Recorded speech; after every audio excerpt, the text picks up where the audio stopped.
इल्ला बिल्लाहिल अलिय्यिल अज़ीम।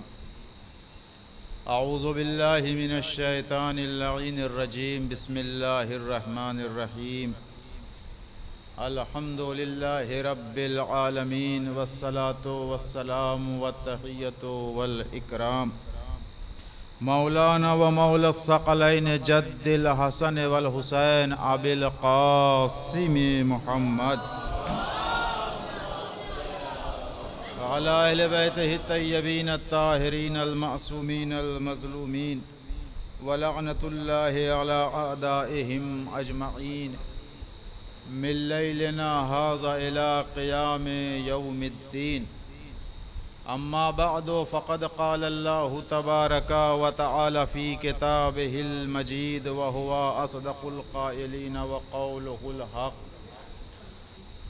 बिस्मिल्लाहिर रहमानिर रहीम। या बुनय्या अक़िमिस सलात व अमुर बिल मअरूफ़ वन्हा अनिल मुनकर। आप हज़रात से एक सूरह फ़ातिहा की गुजारिश है। मरहुमा वालिया बीबी बिनते सैयद क़मर सज्जाद साक़िब हुसैन इब्न सफ़दर हुसैन मरहूम की रूह को ईसाल कर। बिस्मिल्लाहिर्रहमानिर्रहीम।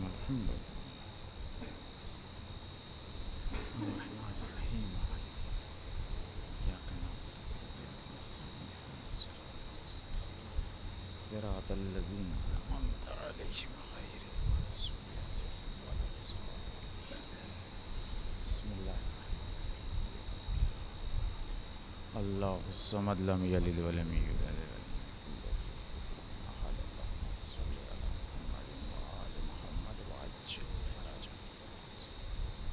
एक दुरूद पढ़े मोहम्मद व आले मोहम्मद पर।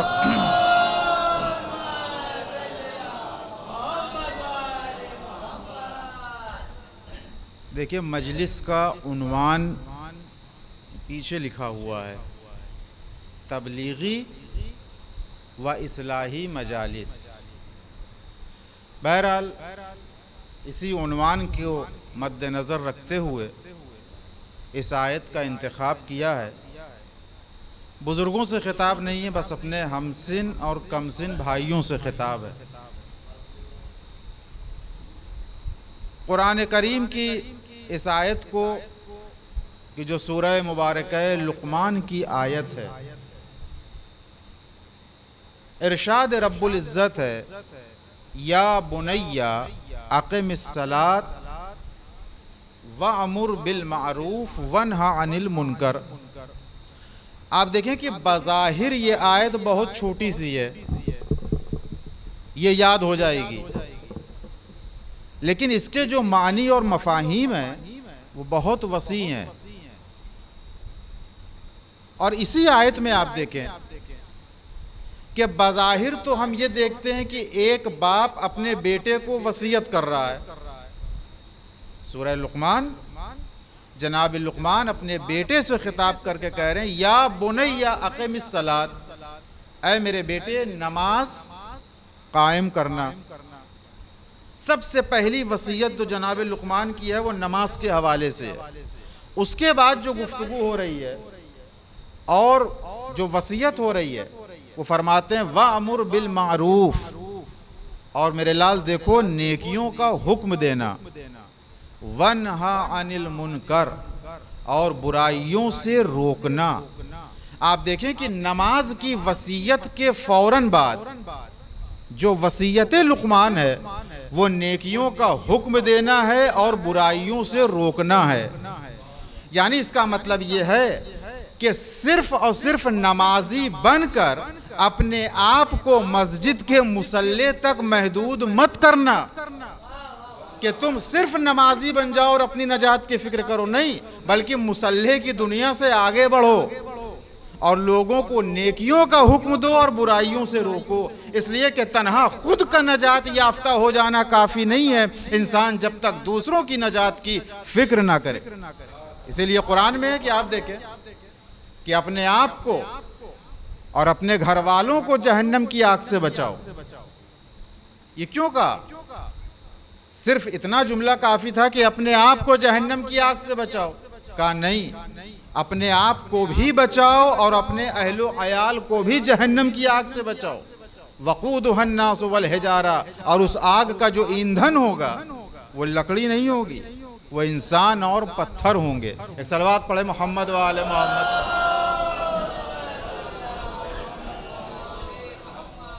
अब आप देखें कि पहला जुमला जो है वो वसीयत से मुताल्लिक है। आम तौर से जो हमारे ज़हनों में वसीयत का मफहूम होता है वो क्या होता है, सुनने में आती है, आप देखें रोजमर्रा की वसीयतें, बेटा मेरी वसीयत है उनके घर मत जाना, होती है कि नहीं वसीयत? ये मेरी वसीयत है कि देखो वो मेरे जनाजे में ना आने पाए। बेटा मेरी ये वसीयत है कि मेरा मरना जीना उनसे दूर रखना, कि वो मेरे मरने जीने में भी ना आए। ये सब जुमले हम रोजमर्रा सुनते रहते हैं अपनी जिंदगी में। एक वसीयत तो ये हो जाती है, जबकि ये वसीयत ऐन दीन और शरीयत के खिलाफ है। हम किसी से क़तई ताल्लुक़ की वसीयत करें और अपनी औलाद से ये वसीयत करके जाएं कि देखो बेटा जब तक मैं जिंदा हूं उनसे ना मिलना, और मेरे मरने के बाद भी उनसे मिलना नहीं। अब हम खुद सोचें कि वसीयत करना एक तो इस्तेहबाबी अमल है, और हम जो वसीयत कर रहे हैं अपने औलाद से वो एक फेले हराम की वसीयत कर रहे हैं। क़तई ताल्लुक़ करना हराम है, सिले रहमी करना मुस्तहबात में से है कि हम क़तई ताल्लुक़ अजीज़दारों और रिश्तेदारों से कर लें। तो ये तमाम वसीयतें मुआशरे और समाज में आती हैं। लेकिन अगर हम देखें कि देखिए ये जो दीन जिसका कलमा हम पढ़ते हैं यह हमारा खुद साख्ता दीन तो है ही नहीं, और मिजाज भी यही है कि हम उसी को दीन समझते हैं जो हमारा मिजाज कहता है। यानी दीन को हम अपने मिजाज के मुताबिक चलाते हैं, दीन के मिजाज के मुताबिक हम नहीं चलते हैं। जो दीन का मिजाज है वो हमारा मिजाज होना चाहिए। हमारा मिजाज कभी दीन का मिजाज नहीं बन सकता।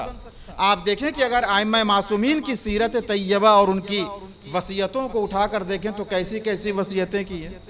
एक वसीयत तो ये होती है कि जो फेले हराम पे मबनी है, क़तई ताल्लुक़ की वसीयत और ये तमाम चीज़ें। दूसरी वसीयत जो होती है कि जो बाप अपनी औलाद से करता है वो मालो ज़र की करता है, और ये होना भी चाहिए ताकि मरने के बाद विरासत तकसीम होने में फसाद ना होने पाए। लेकिन बस हम यहीं तक महदूद रह जाते हैं कि ये वसीयत मालो असबाब तक महदूद रहती है कि फ़लाँ ज़मीन इस बेटे की, फ़लाँ बैंक बैलेंस इस बेटे का, फ़लाँ जायदाद इसकी। बस अब्बा हुजूर ने दम तोड़ दिया। पूरी ज़िंदगी हम इसी चीज़ की वसीयत और उन्हीं चीज़ के पीछे रहते हैं। लेकिन हकीकी मानों में वसीयत किस बात की और किस अमल की करनी चाहिए? इसलिए कि जिस दीन का हम कलमा पढ़ रहे हैं वो हमारा अपना दीन नहीं है, वो रसूल खुदा लेकर आए हैं। वो दीन दीन इलाही है। जब दीन दीन इलाही है और उस दीन इलाही का हम कलमा पढ़ रहे हैं तो हमारा हर अमल कानून इलाही के मुताबिक होना चाहिए कि नहीं? फिर उसमें हमारी अपनी मर्जी और हमारा अपना कानून नहीं शामिल होगा। आप देखें खुद कुरान करीम फरमाता है कैसी वसीयत करो। बिस्मिल्लाहिर्रहमानिर्रहीम वल अस्र इन्नल इंसान लफी खुस्र इल्लल्लज़ीना आमनू व अमिलुस सालिहात व तवासौ बिल हक़ व तवासौ बिस सब्र, कि हक़ की वसीयत करना और सब्र की वसीयत करना। अब ये तफासिर में उलमा से पूछें कि हक़ क्या है और सब्र क्या है, ये मौजू नहीं है। लेकिन वसीयत हक़ की करनी चाहिए, वसीयत सब्र की करनी चाहिए। और आप देखें कि अगर आइम्मा मासूमीन की कुरान में और भी आयतें हैं वसीयत के मुतालिक, इन तरकल खैर, अगर खैर छोड़ा है तो वसीयत करो। किसके लिए? अक़रबीन के लिए। ये वसीयत तो कुरान कह रहा है, लेकिन आइम्मा मासूमीन ने जो वसीयत की है वो इसी कुरानी वसीयतों के दायरे में है। हज़रत अमीरुल मोमिनीन अली इब्न अबी तालिब अलैहिस्सलातु वस्सलाम ने जो वसीयत फरमाई, आप देखें इब्न मुलजिम की ज़रबत लगने के बाद मौला अमीरुल मोमिनीन 3 दिन तक बिस्तरे अलालत पर थे। 21 रमज़ानुल मुबारक को इमाम की शहादत वाक़ई हो गई। लेकिन अपने आखिरी वक्त में जिस बात की अमीरुल मोमिनीन ने वसीयत की है, आप देखें आमतौर से हम मुतवज्जे नहीं होते कि हमें किस तरह की वसीयत करनी चाहिए, लेकिन ये सीरत अमीरुल मोमिनीन ये हमारे लिए नमूने अमल है। मौला ने क्या वसीयत की? इमाम हसन इमाम हुसैन को खिताब करके मौला कायनात फरमाते हैं कि ज़िंदगी का आखिरी लम्हात है अमीरुल मोमिनीन के, बस इसके बाद रुखसत है इस दुनिया से। अपने उस आखिरी लम्हात में अमीरुल मोमिनीन जो वसीयत फरमा रहे हैं वो क्या कह रहे हैं? अपने बेटों से खिताब करके। और बेटे कौन है? हसन और हुसैन, जन्नत के जवानों के सरदार, कि ये दोनों इमाम है। ये कोई मामूली बच्चे नहीं है, मामूली जवान नहीं है, ये दोनों इमाम हैं और जन्नत के जवानों के सरदार हैं।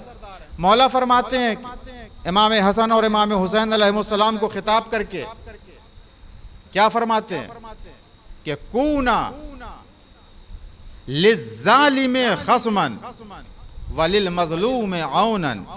मेरे बेटों देखो, मजलूम का हमेशा मददगार बने रहना और जालिम के दुश्मन बन जाना,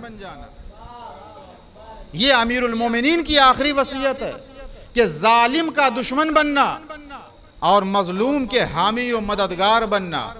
इस वसीयत में हजरत अली ने यह नहीं कहा कि अगर मजलूम मुसलमान हो तभी उसकी हिमायत करना और अगर जालिम काफिर हो तभी उसके दुश्मन बनना। नहीं, एक शख्स हो सकता है कि जो मस्जिद में सजदे कर रहा है, जो माह रमज़ान में 3-3 महीने के रोज़े रख रहा है, रजब शाबान रमज़ान, एक वो इंसान है जिसकी पेशानी पर सजदों के निशान है। मुमकिन है कि यह इंसान जालिम हो, तो अमीरुल मोमिनीन ये नहीं फरमाया कि देखो उसकी नमाजों को देख के उसका दुश्मन मत बनना। नहीं, अगर जालिम है तो उसके दुश्मन बन जाना, और अगर मजलूम है वलो काफिर क्यों ना हो, वलो मुशरिक क्यों ना हो, अगर मजलूमियत है तो उसके हामी और मददगार बन जाना। आप देखें कि अमीरुल मोमिनीन ने इन नमाजों को मेयार नहीं बनाया, इन सजदों को मेयार नहीं बनाया, बस ये देखना कि जुल्म कहाँ है, और जहां जुल्म होगा वहां जालिम के खिलाफ खड़े होकर तुम कयाम करना और जालिम की कभी हिमायत और मदद मत करना। एक सलवात पढ़े मोहम्मद वाले मोहम्मद।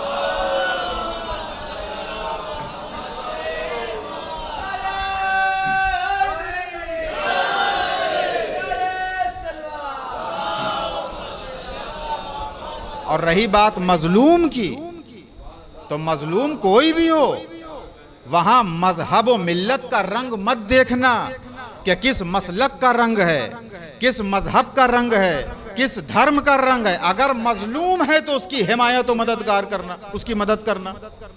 या अली, क्या आपने अपनी जिंदगी में अमल किया है? देखिए, हम और आप तो वो बातें कह देते हैं कि जो जानते भी नहीं है, दूसरों को नसीहत कर देते हैं, खुद उसके ऊपर अमल नहीं करते। लेकिन आइम्मा मासूमीन की सीरत ये नहीं है, वो खुद अमल करते हैं फिर कहते हैं। और जिस चीज खुद कुरान कह रहा है कि तुम उस चीजों को क्यों कहते हो जिस पर खुद अमल नहीं करते।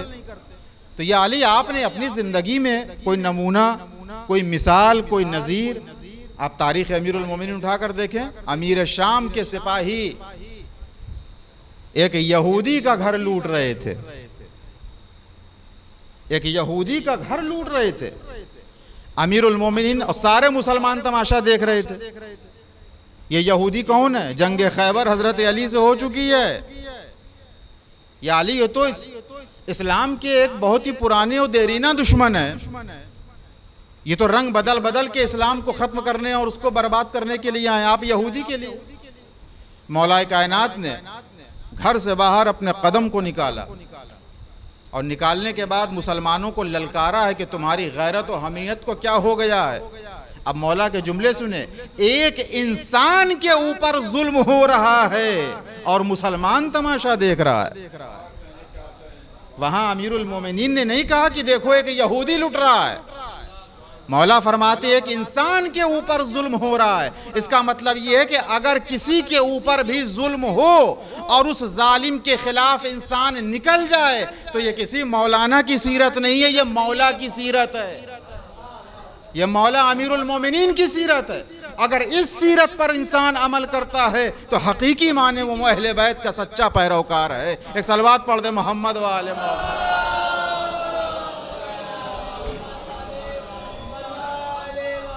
ये वसीयत है।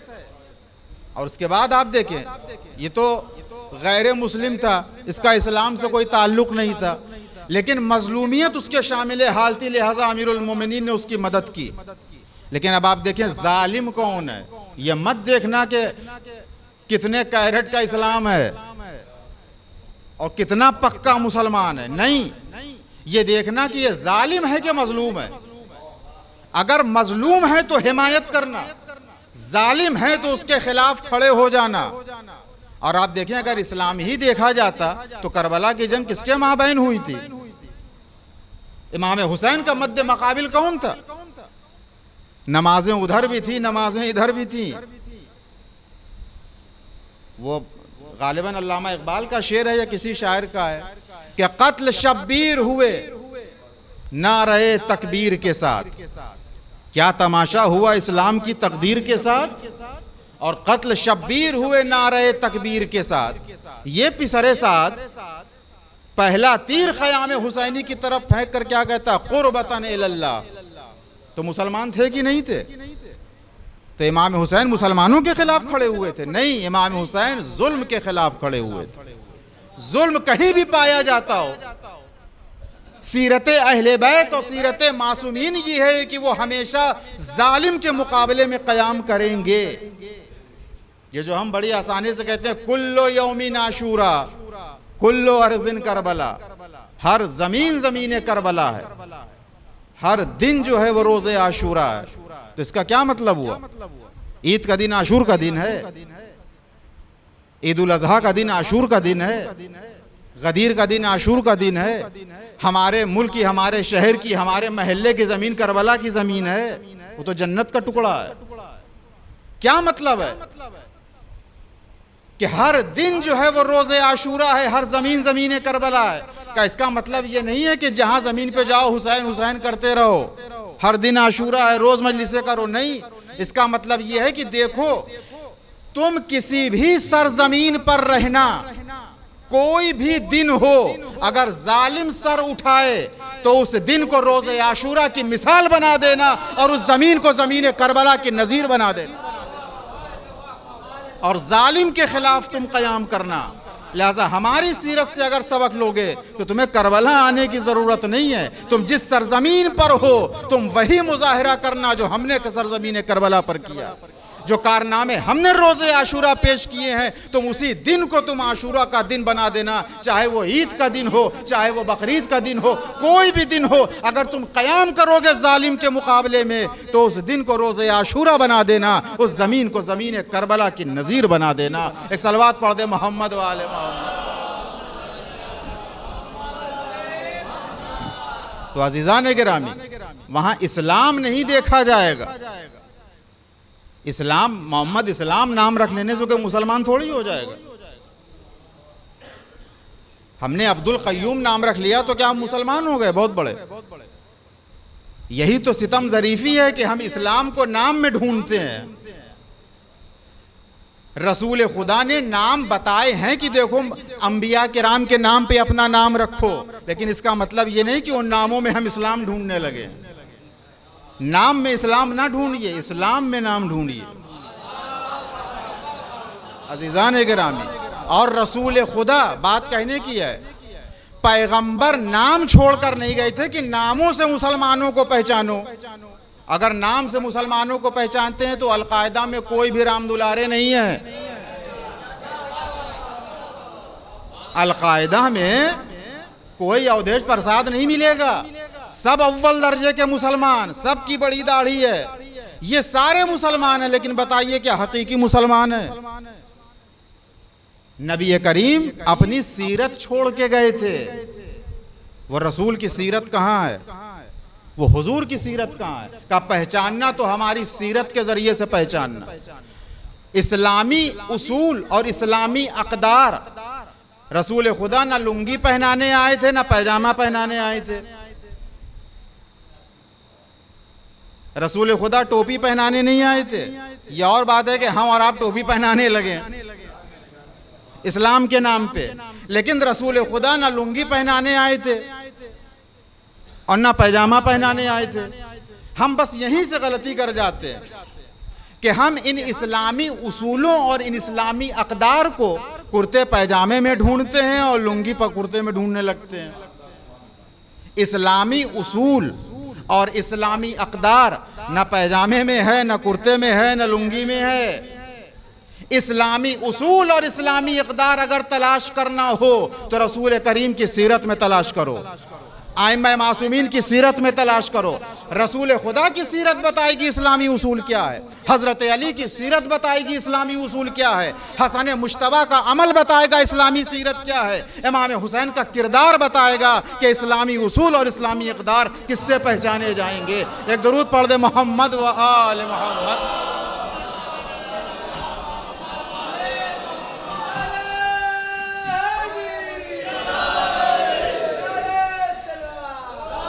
अज़ीज़ान गिरामी,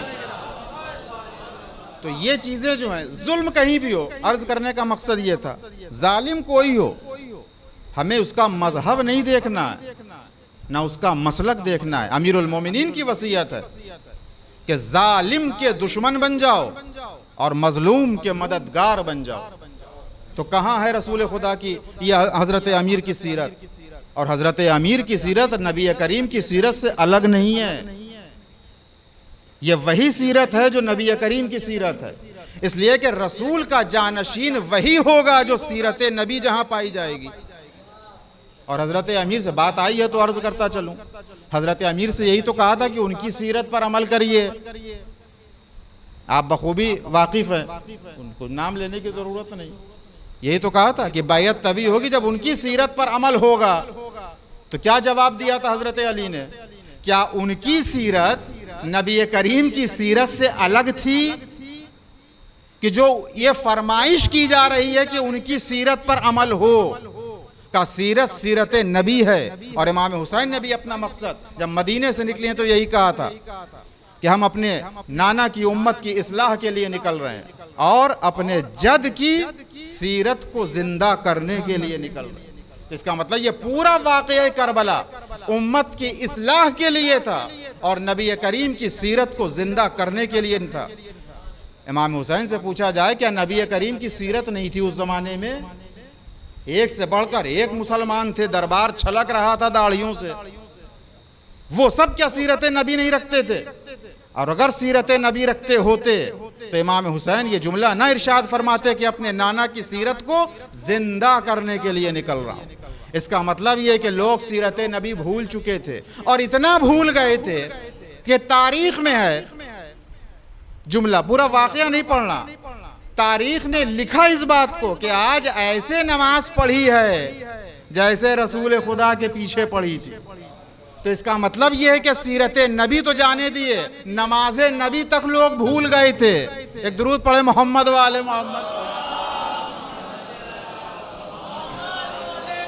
तो अज़ीज़ान गिरामी, ये नहीं देखना, ये तो वसीयत अमीरुल मोमिनीन थी और हर इमाम की वसीयतें हैं, लेकिन अगर उन वसीयतों का जिक्र किया तो फिर और बातें रह जाएंगी। अज़ीज़ान गिरामी, आप देखें कि ये तो जनाब लुक़मान की पहली वसीयत थी कि या बुनैया अक़िमिस सलात, नमाज कायम करो। उसके बाद का जो जुमला है, वरना आप देखें कि इस नमाज के हवाले से बहुत सी गुफ्तगू है। ये नमाज अगर कबूल तो सब कबूल, और ये रद्द हो गई तो सब रद्द हो जाएंगे। एक अगर वाकईन सच्चा और हकीकी नमाजी है तो उसके दिल में दीन का दर्द होगा, और जब सीने में उस दीन का, शरीयत का दर्द पाया जाएगा तो फिर वह इस्लाह के लिए कदम उठाएगा कि जैसे हम राहे मुस्तकीम और राहे हिदायत पर हैं, वैसे ही हमारा ये बरादर दीनी भी राहे मुस्तकीम और राहे हिदायत पर आ जाए। और अगर हम नज़रअंदाज करके आगे बढ़ गए, बाज़ अफराद होते हैं ना, 12 मजलिसों में अपनी अर्ज़ किया है कि साहब वो बड़े शरीफ आदमी हैं, किसी मसले में नहीं पड़ते। होता है कि नहीं? वो अपने आप को बहुत रिजर्व में रखते हैं, बहुत शरीफ और सीधे आदमी है, वो किसी मसले में नहीं पड़ते, चाहे कोई कुछ भी करे। उनको अपने काम से काम है, दुकान गए घर आए, घर से दुकान गए, ऑफिस गए घर आए, बस बड़े शरीफ आदमी है। आप देखें कि ये शरीफ है, इसको शराफत कहते हैं। परवरदिगार आलम ने फरिश्तों को भेजा अजाब लेकर एक उम्मत के ऊपर। शराफत देखिए और नतीजा खुद निकाल लीजिए। वो फरिश्ते जब अजाब लेकर आए तो क्या देखा कि वो सब नमाजों में मशगूल हैं। कोई सजदा कर रहा है, कोई अल्लाह की तस्बीह कर रहा है, कोई तकदीस कर रहा है। अब ऐसा तो है नहीं कि हम और आप तो है नहीं कि वहाँ देखें कि घर का एड्रेस गलत हो गया हो, मकान नंबर गलत हो गया हो, कहीं ऐसा ना हो कि गलत जगह पर आ गए हो। तो अगल बगल वालों से पूछ लें। भेजने वाला खुदा है, आने वाले फरिश्ते हैं, पैगाम इलाही के लाने वाले फरिश्ते, उनसे खता सरजद हो ही नहीं सकती। भाई आप अगर किसी मरहूम का नाम ना भी जानते हो, अगर जहन में उसकी तस्वीर है और आप सूरह फातिहा पढ़िए तो जिसकी नीयत से पढ़ा है उसी को पहुंचेगी, उसके बगल वाली कब्र को नहीं पहुंचेगी। तो वहां खता नहीं सरजद होती। जिसके लिए जो अमल किया वो उसको मिलेगा। तो आप देखें कि एक तरफ तो ये है कि फरिश्ते आए तो उनसे खता तो सरजद होती नहीं कि अल्लाह से कहें परवरदिगार गुनहगारों की जमात पर अजाब के लिए भेजता है। ये तो कोई सजदे में सर रखे हुए है, कोई तस्बीह पढ़ रहा है, कोई तकदीस कर रहा है, तेरी हमद व सना कर रहे हैं, इस उम्मत के ऊपर अजाब। पर फरिश्तों ने सवाल किया परवरदिगार आलम से, और ये सवाल इसलिए नहीं था कि उनको मालूम नहीं था। कभी कभी सवाल होता है कि इंसान जवाब जानता है, लेकिन बगल वाले को जवाब बताने के लिए सवाल किया जाता है कि अगर हम जानते हैं तो इस सवाल के जवाब के जरिए से ये भी जान जाए। तो बात सवाल ऐसे भी होते हैं।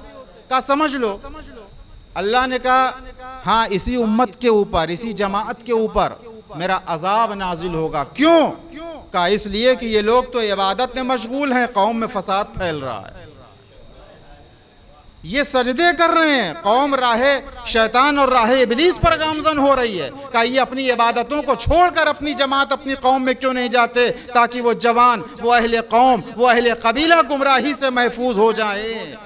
कहा हम ऐसी इबादत पसंद ही नहीं करते कि तुम सिर्फ अपनी नजात की फिक्र लेके मेरी बारगाह में आओ और मेरे और बंदों की नजात की फिक्र तुम्हारे जहन में पैदा न होने पर। एक सलवात पढ़े मोहम्मद वाले मोहम्मद। अजीज़ान गिरामी, आप देखें कि ये मंजिल बड़ी सख्त होती है। कौन सी मंजिल? नेकियों का हुक्म देना और बुराइयों से रोकना। अगर इंसान किसी अमल पर, किसी बुरे अमल पर खामोश है और ये कि साहब हमसे क्या मतलब, वो अंजाम देते रहें, हम तो अपने घर में रहेंगे। अगर इमाम हुसैन ने भी यही सोच लिया होता, अगर बारहा अर्ज किया कि इमाम हुसैन की कुर्बानी को समझने के लिए बनी उमैया की तारीख पढ़िए, तब करबला समझ में आएगी। इमाम हुसैन ने भी यही सोच लिया होता कि हमसे क्या मतलब, मदीने में मस्जिद नबवी में बैठकर आराम से इबादत करते, तस्बीह पढ़ते, अल्लाह की हम्द व सना करते, नमाज पढ़ते, कुरान की तिलावत करते। क्या ज़रूरत थी इमाम हुसैन को बच्चों और औरतों को लेकर इस सहरा का सफ़र करने की? अगर इमाम हुसैन ने भी ये सोच लिया होता कि हमसे क्या मतलब, तो फिर यकीन जानिए कि आज के इस दौर में कोठी और कोठा में कोई फ़र्क न रह जाता, कोई फ़र्क न रह जाता इन दोनों लफ्ज़ों में, अगर इमाम हुसैन ने भी सोच लिया। और अगर आज ये इम्तियाज़ बाकी है, ये फ़र्क बाकी है, तो किसकी कुर्बानी का सदका है? किसने अपने भरे घर को लुटा के हक और बातिल के दरमियान खत्त फासिल खींच दिया? यह हुसैन इब्ने अली का कारनामा है अज़ीज़ान गिरामी। लिहाजा अगर सीरत इमाम हुसैन को देखना हो और अगर हमें नजात की फिक्र करनी है तो सीरत को हमें जिंदा करना होगा कि अगर समाज में और मुआशरे में कोई बुराई पनप रही है तो हमें उसका सद्देबाप करना है, हमें उसको रोकना है। अजीज़ान गिरामी, जुर्म के अंदर, गुनाह के अंदर ये सलाहियत होती है कि वो बड़ी तेजी से फैलता है समाज में, मुआशरे में। और अगर ये कहा जाए कि एक आदमी गुनाह कर रहा है, हमसे क्या मतलब, अभी 10 आदमी बैठे हों और एक आदमी सिगरेट पीने लगे, एक आदमी, 9 आदमी सिगरेट नहीं पी रहे, एक आदमी पी रहा है, तो उन पूरे 9 आदमी को वो सिगरेट का धुआं आलूदा कर देगा, सिर्फ एक आदमी के इस अमल से। तो अगर उस अमल के अमल कबीह को अगर न रोका गया तो धीरे धीरे वो गुनाह पूरे समाज और पूरे मुआशरे को आलूदा कर देता है। पूरे समाज और माशरे को। आप देखें, हम ये सोच के आगे बढ़ जाते हैं अरे छोटा सा गुनाह है, लेकिन शरीयत ने उसी छोटे से गुनाह का सद्देबाब कर दिया। नामहरम पर निगाह हराम क्यों करार दी गई है? एक नामहरम है, हम देख रहे हैं, अपनी जगह पर बैठे हैं, नामहरम जा रही हैं, हम बैठे देख रहे हैं, आंखों की बीनाई बढ़ रही है, नामहरम पर निगाह।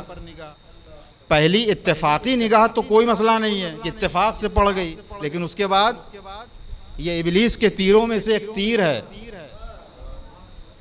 ये निगाह नामहरम की तरफ इबलीस के तीरों में से एक तीर है।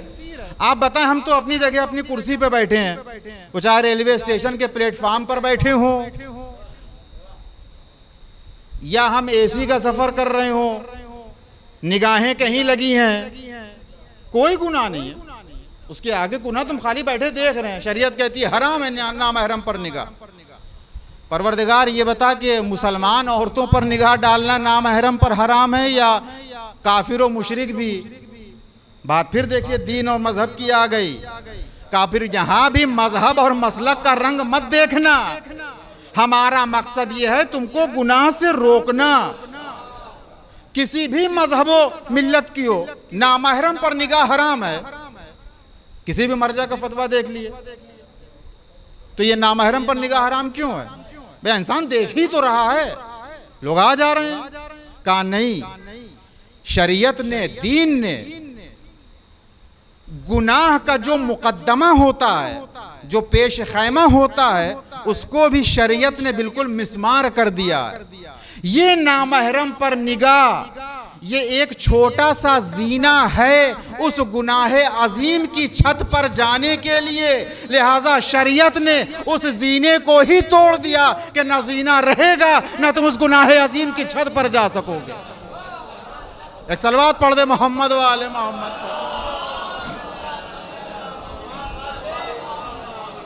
उस जीने को ही तोड़ दिया, का यही जीना जरिया बन जाएगा। एक एक निगाह, एक एक निगाह, एक एक जीना बनता जाएगा उस गुनाह अजीम तक पहुंचने का। लिहाजा शरीयत ने वहीं पर रोक दिया। तो शरीयत, बाज़ अफराद होते हैं ना, एक साहब ने कह दिया कि अम्मा जिसने कुरान लिखा होगा वो बड़ा माइंडेड रहा होगा। अभी तक ये नहीं मालूम कि कुरान लिखा गया है या कुरान नाजिल हुआ है। एक सलवात पढ़े मोहम्मद वाले मोहम्मद पर। तो जिसने शरीयत बनाई है, अल्लाह ने शरीयत बना के भेजा है, वो कानून अल्लाह ने बनाए, लाने वाले नबी करीम है। तो अस्तगफिरुल्लाह नऊज़ु बिल्लाह, क्या रसूल खुदा के अक्ल नहीं थी? वो अक्ल कुल थे, अक्ल कामिल थे। और जिसने शरीयत भेजी वो खालिके इंसान है।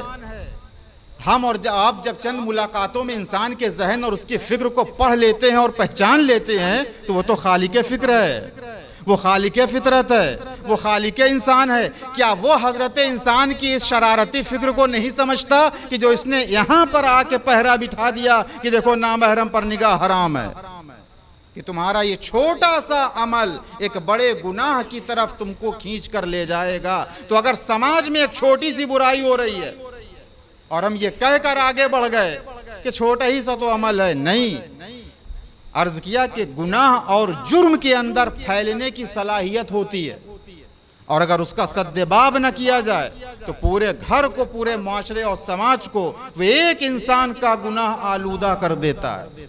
और अगर ऐसा ना होता तो मिसालें ना आती कि एक मछली पूरे तालाब को गंदा कर देती।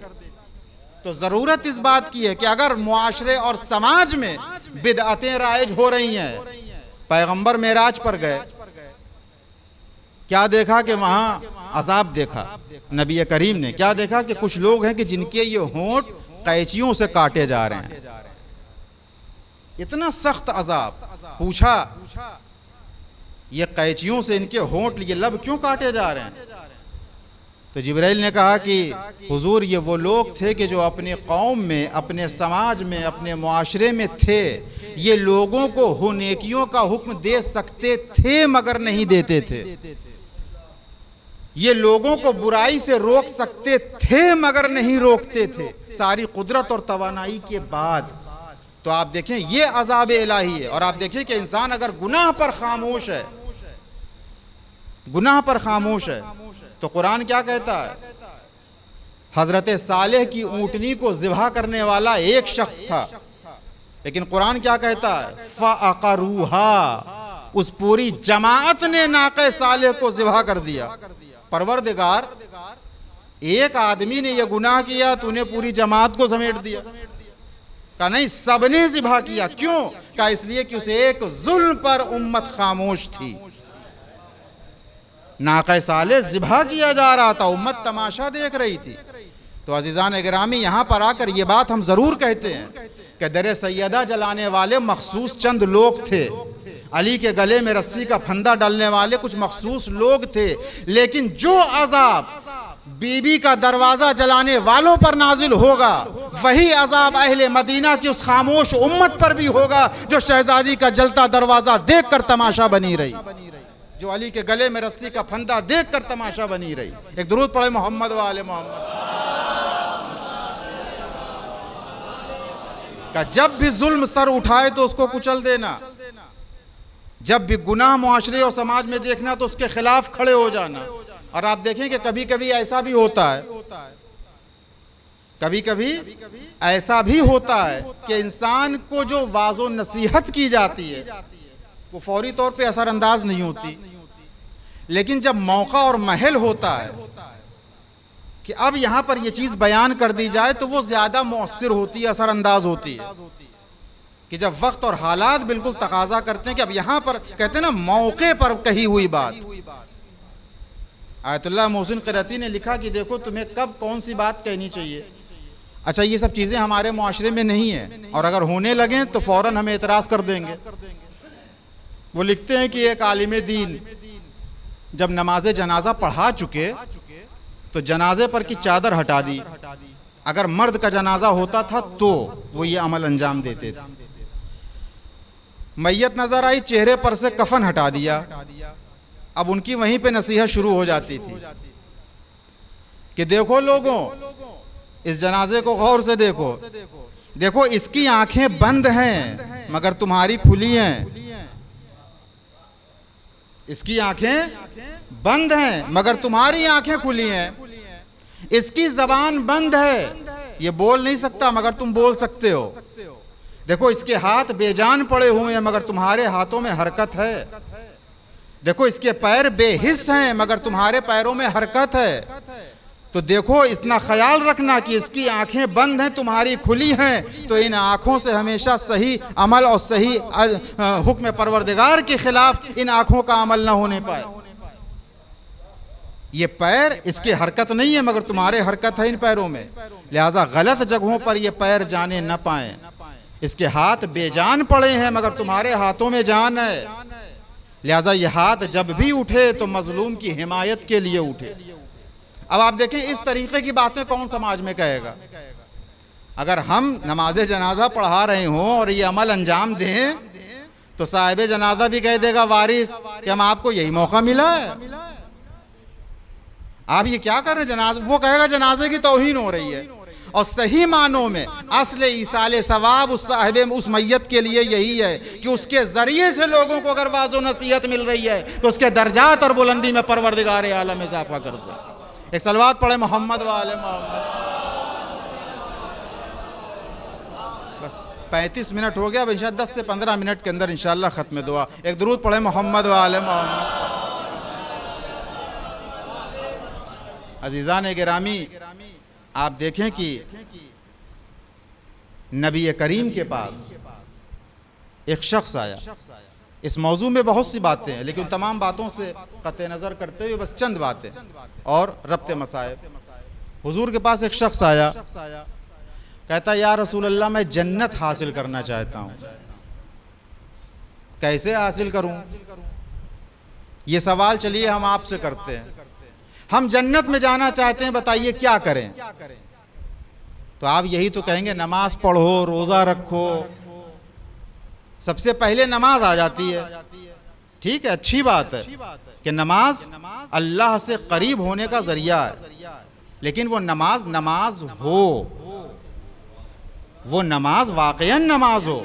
हम अगर सजदे में सर रखते हैं तो वो सजदे में सर रखना ऐसा ना हो कि जैसे परिंदा दाना चुगने के लिए जमीन पे चोंच मारता है, वो सजदे ऐसे ना हो, वो सजदे वाकईन उनको सजदा कहा जा सके। नबी करीम पाक के पास आया, या रसूलुल्लाह जन्नत हासिल करना चाहता हूं, क्या करूं? पैगंबर ने नहीं कहा नमाज पढ़ो, पैगंबर ने नहीं कहा नमाज पढ़ो, नहीं कहा रोजा रखो, चंद चीजें पैगंबर ने बताई का ये कर लो जन्नत मिल जाएगी। नबी करीम जामिन बने हैं, गारंटी ले रहे हैं, ये चीजें करो तुम जन्नती हो। अब इससे बढ़कर रहबर और किसका हो सकता है? इससे बढ़कर ऐसा पेशवा किसका हो सकता है कि जो उस दुनिया की जमानत ले रहा है कि वहां तुम कामयाब हो? तो वहां की कामयाबी का जिम्मेदार वही बन सकता है कि जो जिसके हाथों में अल्लाह ने अपनी खुदाई दे दी हो, जिसके हाथों में अल्लाह ने अपना इख्तिदार, अपना इख्तियार दे दिया हो। पैगंबर फरमाते हैं जन्नत चाहता है, कहाँ? रसूल खुदा फरमाते हैं कि भूखे को खाना खिलाओ,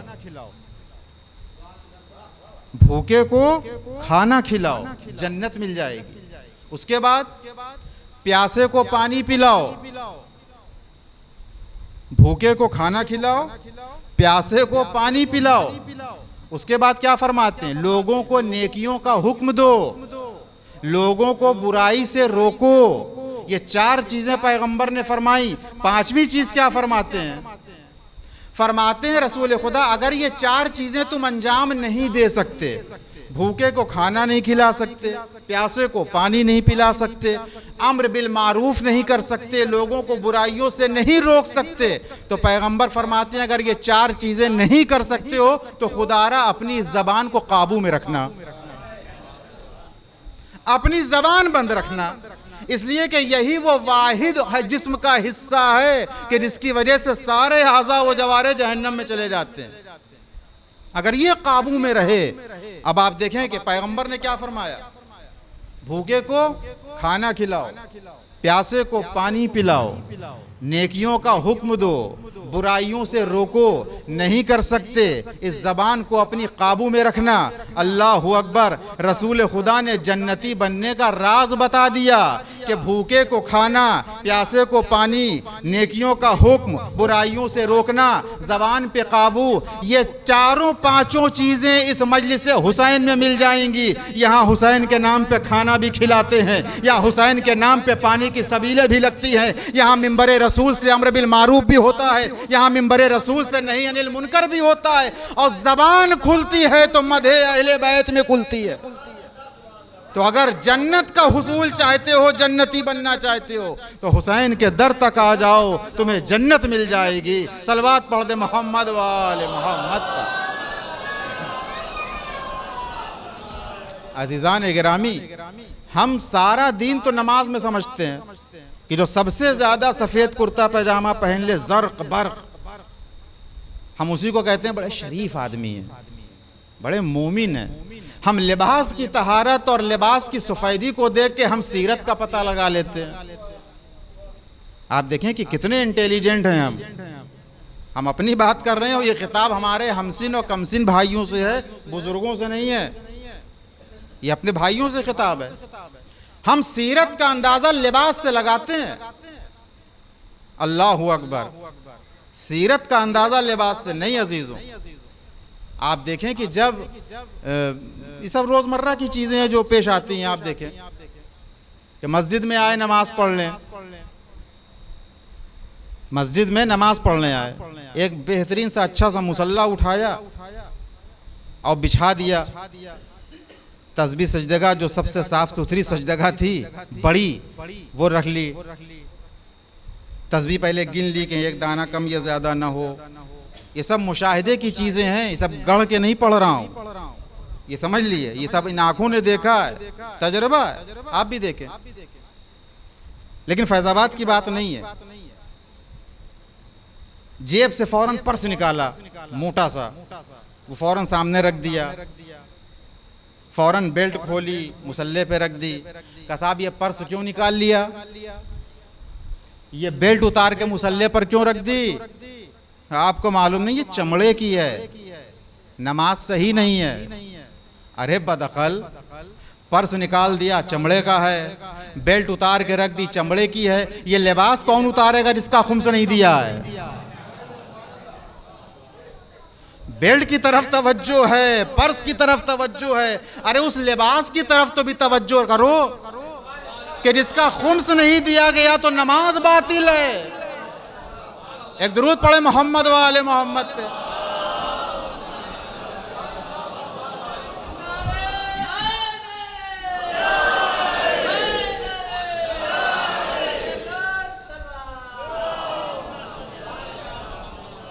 उसकी तरफ भी तो मुतवज्जे हो कि सारी तवज्जो चमड़े की तरफ है, बेल्ट और पर्स की तरफ। ये होता है ना कि लोग देखें, देखिए बड़ा शरीयत का पाबंद है, मसाइल जानता है, मसला जानता है, इसलिए कि बेल्ट नहीं उतारी, पर्स नहीं उतारा तो बगल वाला टोक देगा चमड़े की बेल्ट में नमाज पढ़ रहे हैं। लेकिन उस लिबास को हमें तो मालूम नहीं कि हमारी इस कबा का लिबास खुम्स निकला है कि नहीं निकला। आपको क्या मालूम? आपको क्या मालूम कि इस रेदा का खुम्स हमने निकाला है कि नहीं? ये तो सिर्फ हम जानते हैं ना कि निकला है कि नहीं निकला है। तो उस लिबास की तरफ हमको मुतवज्जे होना है कि आखिर इसका हक अदा किया है कि नहीं किया। अज़ीज़ान गिरामी, बातें बहुत सी हैं, 2-3 बातें सुन लीजिए, बस मजलिस को तमाम कर दें। पड़ोसी का नल काट दिया, ये सब हकीकी बात है। पड़ोसी का नल काट दिया, और जुमले क्या है, जब तक इनका नल नहीं कटवा लूंगा चैन से नहीं बैठूंगा, इनका पानी बंद कर दूंगा। हमने देखा है कि उसका नल कटवाया, पानी बंद किया, पूरा जोर लगा दिया पानी बंद हो जाए, नल कट जाए, और मोबाइल में नौहा सुन रहे थे, दरिया है हमारा, दरिया है हमारा। आप बताइए, उसका पानी बंद करके हम नौहा पढ़ रहे हैं, दरिया है हमारा। तो ये नौहे ऐसी मनकबत या ऐसे मसाइबी अशार क्या बाबुल हवाइज कबूल करेंगे? क्या मासूमीन कबूल करेंगे? सलवात पढ़े मोहम्मद वाले मोहम्मद पर।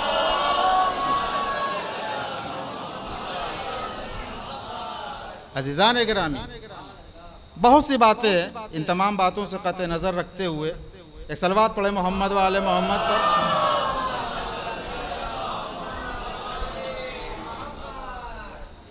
और एक चीज़ और, बहुत सी बातें हैं, इशारात हैं कि हम कहते हैं ना कि साहब मुहर्रम में मछली नहीं खाएंगे।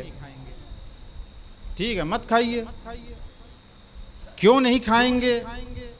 उसकी वजह यही ना कि ये मछली चूंकि खुशी की अलामत होती है, तो हम मुहर्रम में ये खुशी में बनाई जाने वाली ग़िज़ा का इस्तेमाल क्यों करें?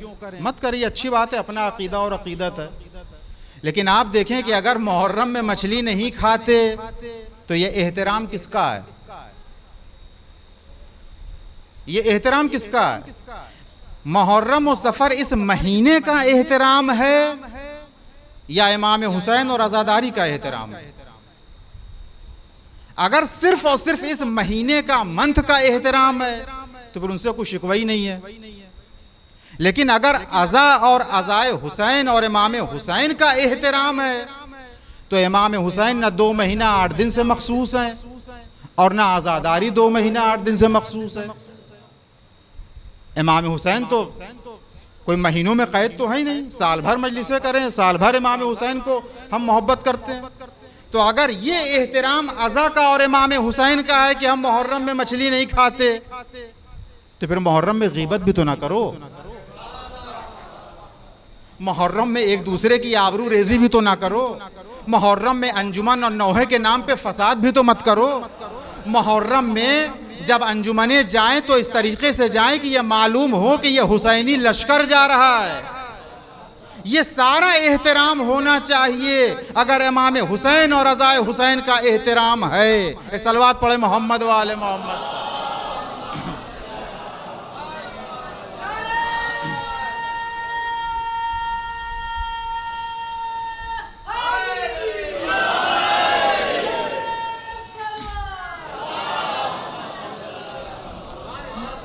और और एक जुमला और हम और आप कह देते हैं, हालांकि ये जुमला सही नहीं है, ये गुरूर और तकब्बुर की अलामत है। वो जुमला क्या है? हम तो उनको कुछ समझते नहीं,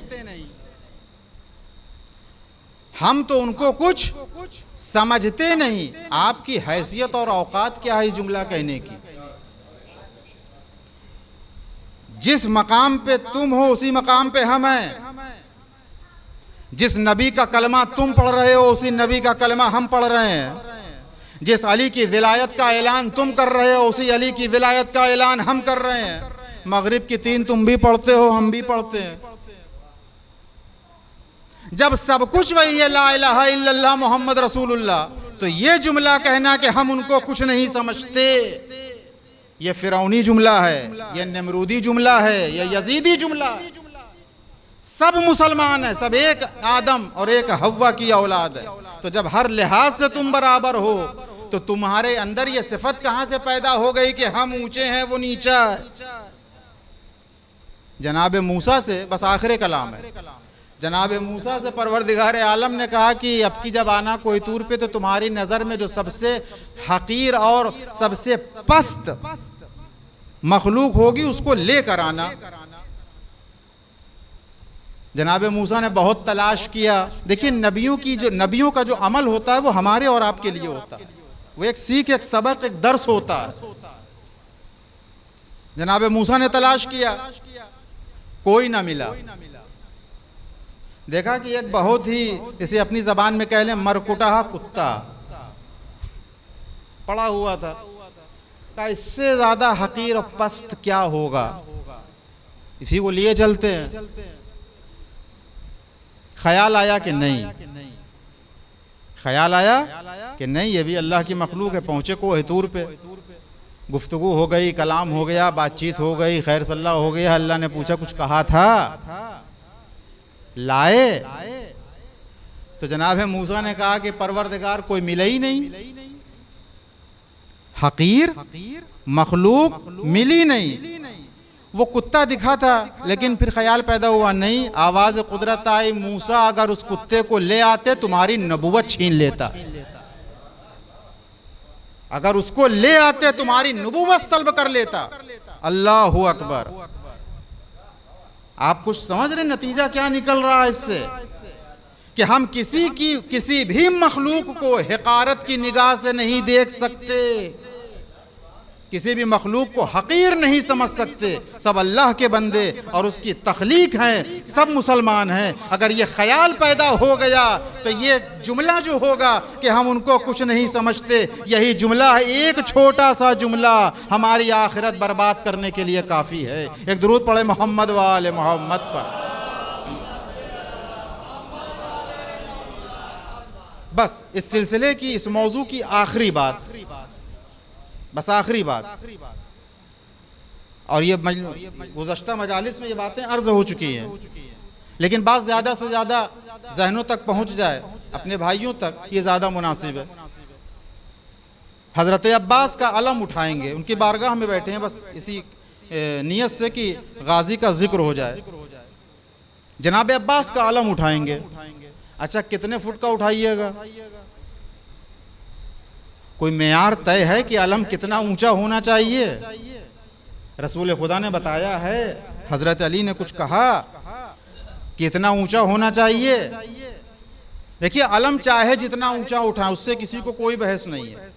परवरदिगार आलम तो नियतों पर अजर देता है, नियतों पर अजर देता है। हमने ये सोचकर 92 फीट का अलम उठाया कि इनका 72 का था तो हमारा 92 का होना चाहिए, है कि नहीं? आपका 92 का है, अच्छा तुम तो 110 फुट का उठाएंगे अलम। ये जो अलम की ऊंचाई बढ़ रही है, ये किस बिना पर बढ़ रही है? इस अलम की मोहब्बत में। हम इस अलम को बहुत मामूली समझते हैं। दरबार यजीद में आइए, चलते हैं। जनाब अब्बास के अलम को देखता है तो तारीख में है कि 3 मरतबा अपने तख्त से उठता है और बैठता है। अलम को देखता है, उठता है, बैठता है, फिर उठा, फिर बैठा, और अहले दरबार से कहता है, उन्जुरू इला हाज़ल अलम, ऐ लोगों, इस अलम को तो देखो कि पूरा अलम तलवारों से, तीरों से तार तार है, लेकिन जहां से अलम पकड़ा जाता है वो हिस्सा सलामत है। एक छोटा सा रुमाल हमारे हाथ में हो, एक मोबाइल हो, हाथ पर कोई एक छोटा सा एक ईंटा पत्थर मार दे, फौरन चीज हाथ से छूट के गिर जाती है। यजीद कह रहा है, देखो इस अलम को कि पूरा अलम तार तार है, मगर जहां से अलम पकड़ा जाता है वो दस्ता, उस पर कोई निशान नहीं है, न तीर का न तलवार का। मतलब क्या है कि गाजी के बाजू कलम हो गए थे, मगर हाथों से अलम नहीं छूटा था। इस एहतराम का अगर अलम है तो हकीकी मानों में वो हमारी अंजुमन का अलमदार है, वो कौम का अलम बरदार है। अलम चाहे जितना ऊंचा हो, अजीजान गिरामी अर्ज किया, बात फिर दोहरा रहे हैं, और ये सवाल भी है कि जनाब अब्बास का अलम ज्यादा ऊंचा होना चाहिए या नहीं। लफ्जों को अगर इस तरीके से कह दिया जाए कि जनाब अब्बास का अलम ज्यादा ऊंचा है या जनाब अब्बास का किरदार, कौन ज्यादा ऊंचा?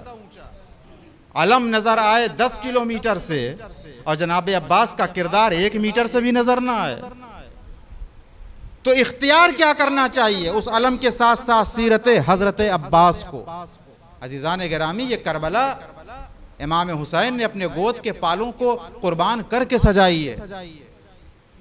ये करबला इस तरीके से नहीं आबाद हुई है, इसमें अली अकबर का खून है, इसमें अब्बास जैसे भाई का खून शामिल है। इस सरजमीन पर एक नन्हे मुजाहिद की कब्र बनी हुई, जनाब कासिम का खून इस सरजमीन, इस खाक में शामिल है। ये करबला कोई मामूली करबला नहीं है अजीज़ान गिरामी। इमाम हुसैन मैदान करबला में क्यों लेकर आए इन बच्चों और औरतों को? हम बड़ी आसानी से कह देते हैं शाम गरीबा नो के नेज़ा से इन सैदानियों के सरों से चादरें छीनी जा रही थी। रावी कहता है कि हम मदीने में अमीरुल मोमिनीन के पड़ोस में रहते थे, हजरत अली के घर के बगल में मेरा घर था। वो रावी कहता है कि एक जमाने तक हम अली के पड़ोस में हमने जिंदगी गुजारी, एक अरसे तक जिंदगी गुजारी। जितने साल हम अली के पड़ोस में रहे, न हमने अली की बेटियों को देखा, न हमने अली की बेटियों की आवाज सुनी। पड़ोसी कह रहा है। अब ऐसी बीवियों का कि जिनके सर को कभी आफताब ने ना देखा हो, वो करबला से कूफा और कूफे से शाम नामहरमों के मजमे में आए, और सितम ये हो कि तमाशाई ये कह रहे हो, देखो ये आले रसूल हैं, ये ज़ैनब है, ये कुलसूम है, ये उम्मे रबाब है।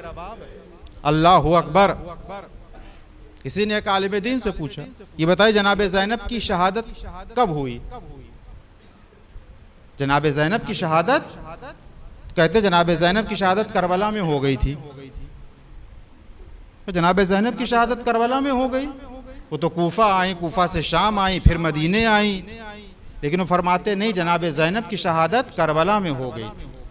क्या ये बता मछली की मौत कब होती है? मछली की मौत कब होती है? वो कहता है कि मछली को अगर पानी से बाहर निकाल दिया जाए तो मछली मर जाती है। वो कहते हैं बस यही समझ ले कि ये चादर ज़ैनब की जिंदगी थी, ये चादर उम्मे कुलसूम की हयात थी। सर से चादर उतर गई, ज़ैनब की शहादत हो गई। सर से चादर उतर गई, उम्मे कुलसूम की शहादत हो गई। इमाम ज़माना खून के आंसू रोते हैं। किस मुसीबत पर खून के आंसू रोते हैं इमाम ज़माना? अकबर की शहादत पर, जनाब अब्बास के बाजुओं के कलम हो जाने पर, अली असगर को 3 भाल का तीर लगा, इसलिए इमाम ज़माना खून के आंसू रोते हैं। ए मेरे मौला, आप क्या अली अकबर की शहादत पर खून के आंसू रोते हैं? कहा नहीं, अगर अली अकबर भी होता तो वो भी खून के आंसू रोता। मौला ये बताइए कि अब्बास के बाजू कलम हो गए इसलिए खून के आंसू रोते हैं? कहा नहीं, अगर मेरा चचा अब्बास होता तो वो भी खून के आंसू रोता। ए मेरे मौला, ये बताइए क्या इमाम हुसैन को कुंद खंजर से ज़िबह किया गया इस बिना पे खून के आंसू रोते हैं? कहा नहीं नहीं, अगर मेरा जद होता तो वो भी खून के आंसू रोता। ए मेरे मौला, ये कौन सी मुसीबत है जिस मुसीबत पर आप खून के आंसू रोते हैं? अरे वो मुसीबत थी ज़ैनब व उम्मे कुलसूम का करबला से कूफा और कूफे से शाम तक नामहरमों के मजमे में बेमखना और चादर आना। अजीज़ान गिरामी, यही वजह है कि जब जब मिनहाल ने पूछा ए आका मुसीबत कहाँ पड़ी, करबला की मुसीबतों का जिक्र ना किया। पूरी जिंदगी अशाम अशाम अशाम, अरे वो शाम का बाजार, वो शाम का दरबार, वो नामहरमों का मजमा। वसयअलमुल्लज़ीन ज़लमू अय्य मुनक़लबिन यनक़लिबून इन्ना लिल्लाहि व इन्ना इलैहि राजिऊन। परवरदिगार तुझे वास्ता है मोहम्मद व आले मोहम्मद का, मेरे माबूद हम सब की इस अज़ा को कबूल फरमा, इस अज़ाए हुसैनी को हम सब की नजात हमारी मग़फ़रत का ज़रिया करार दे। परवरदिगार तमाम मोमिनीन कराम, शियायान जहान, मुसलमानान जहान की जान माल इज़्ज़त आबरू की हिफाजत फरमा। परवरदिगार तमाम इंसानों को ज़मीनी आसमानी आफ़तों से हिफ्ज़ व अमान में रख। परवरदिगार हम सब के लिए क़ब्र व बरज़ख़ की मंजिल को आसान फरमा। मेरे माबूद रोज़ महशर मोहम्मद वाले मोहम्मद के साथ महशूर फरमा। तेरी बारगाह में सबसे बेहतरीन दुआ ये है कि हमारे इमाम, हमारे सैयद व सरदार इमाम ज़मान के ज़हूर में ताजील फरमा, हम सब को उनके खादिमों और ग़ुलामों में शुमार फरमा।